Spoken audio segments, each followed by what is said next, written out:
Hola búhos, ¿sabéis lo que es el bikepacking? ¿No? Pues no os preocupéis porque nosotros os lo vamos a explicar. Vamos a ver el vídeo.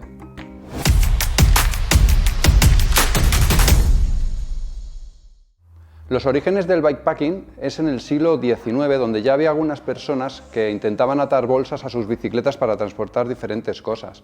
Fue ya el auge en el siglo XX, a mediados, donde por América del Norte se empezaron a realizar diferentes carreras donde los participantes tenían que llevar todo lo necesario e imprescindible para realizar diferentes etapas. ¿Con todas las bicicletas se puede practicar bikepacking? Pues no, no con todas se puede.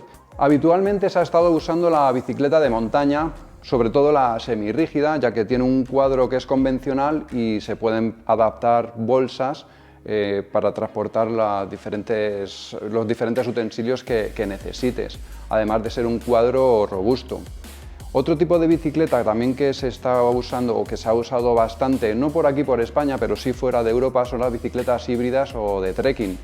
Por la misma razón, también son cuadros convencionales, además tienen una rueda un poco más grande y te permite rodar a mayor velocidad. Igual, los cuadros son robustos y también tienen una horquilla que también te va a ayudar para recorrer esos caminos abruptos. Y últimamente lo que está teniendo también bastante auge, aunque mucha gente está diciendo que es como una bicicleta de montaña, son las bicicletas de gravel, pero nada más allá de la realidad. Muchas marcas se están dando cuenta de esto y están viendo que el gravel está teniendo mucho tirón. Entonces están diseñando un tipo de bicicleta que es capaz de adaptarse tanto a senderos o caminos que no tienen muchas piedras o raíces, y luego también por contra puedes circular por carretera. Y es esa la razón por la que el gravel está teniendo tanto tirón. Son bicicletas muy polivalentes. Prueba de ello es esta Orbea Terra que tenemos aquí ya adaptada con diferentes bolsas, en este caso por el interior del cuadro y la tija del sillín, ya suficiente como para meter bastantes cosas y puedas realizar etapas de varios días. Si os está gustando este vídeo, dale al me gusta porque nos ayuda mucho. Y también visitarnos en nuestras diferentes redes sociales como Instagram, YouTube, Facebook y lo que os comentaba. Si tenéis dudas, nos escribís en los comentarios.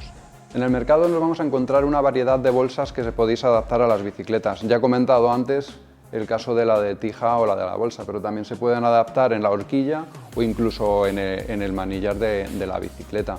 En este caso son de la marca Pro. Y lo que sí que os aconsejo es que sean impermeables, porque no hay nada más desagradable que después de una etapa larga de montar en bicicleta y queréis descansar, os encontréis con la ropa mojada, a lo mejor de un día de lluvia que habéis tenido en ese momento. ¿Y qué es lo que debéis llevar? Bueno, os voy a decir una obviedad, pero lo imprescindible. Es muy importante que analicéis previamente por dónde vais a circular, si va a hacer bueno o mal tiempo, dónde vais a quedar a dormir y ya, dependiendo de eso, metáis unas cosas u otras en la bolsa. Os recomendamos que si sois novatos, lo mejor es que las primeras veces hagáis pernoctas a lo mejor de un día, como mucho dos. Luego ya a medida que os vais adaptando a este modo de viaje, pues los días los alarguéis, incluso ya adaptéis alforjas o lo que necesitéis de más para llevar todo ese extra que vais a necesitar en vuestro viaje.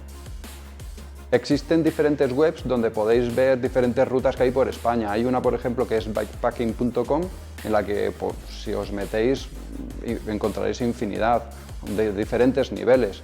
Por España, por ejemplo, tenemos la Ruta de la Plata, el Camino de Santiago. Si queréis algo más aventurero, la Transpirenaica. Os aconsejo que investiguéis un poco por el mundo de Internet y vosotros mismos busquéis las rutas que más os cuadren.